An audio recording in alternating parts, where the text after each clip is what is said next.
So we figured out, I think the headlights have got to come off to put the bumper in, which is crazy. So out comes one headlight and the other one. And that is because the bolts for the bumper sit literally underneath the headlights.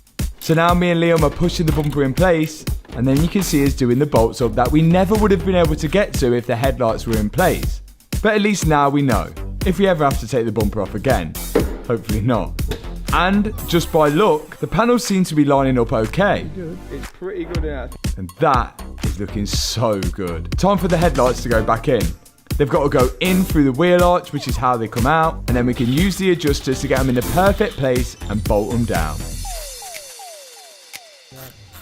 The front end is now looking amazing. Time to fit the rest of it. Wiper blades, scuttle panels, and little carbon pieces each side of the bonnet. And that should just about do it. Okay, this has taken way longer than it probably looks on camera. The front tub is in, but this tub here, you can see there's damage to it, and I have ordered a new tub, but that's on back order. So right now, because of where we're going, we need the tub, and for that little bit of damage, I put this one in. You may notice these things here. These are also damaged, which I've got new, but I don't want to put them in on an old tub, and these are for the roof. When you take the roof off, you take the roof off, and then you slide it into these sections here, down here, and everything like that. And yeah, so when you have the roof off, you have no storage. But this should be now the finished product on the front, which is looking so sick. Woo! We've got arch linings, side skirts to bolt up, and all the under trays next, and then finally the wheels. Come on.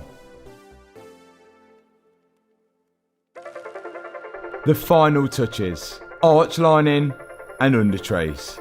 The rear left arch lining needed to be replaced because that was absolutely annihilated in the accident. But the fronts, we got away with reusing. Now that they're fitted, it's time for the car to go in the air, and me and Liam have got to fit the 1,000,001 under trays that this car has. The idea is to keep the bottom of the car as flat as possible. That way the air can flow through it as quick as possible, creating a sort of vacuum to the floor and giving the car the best downforce possible. Once they're fitted, it's down again. It's the final touches now. These are the bits that take the longest, of course. We've got the extortionately priced Lamborghini badge. It's just the job of getting it on straight now. Look in there. Oh! Suzanne is looking sexy. The idea is to make it not look like a crash damaged car, because if you checked it out on Car Vertical, it would show you that it is crash damaged. A category S car, which is always going to affect the value of this. But because they are a limited number car, I still think the value of this car will still increase.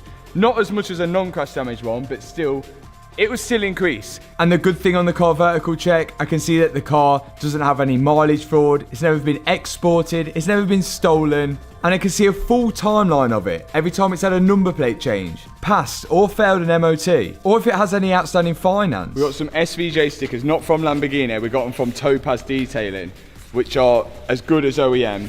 I've got Gloss SV and Satin J Red.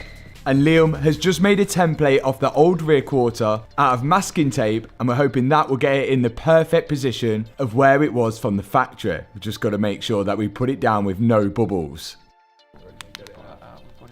Oh my god, oh my god, oh my god, oh my days. You've done so well.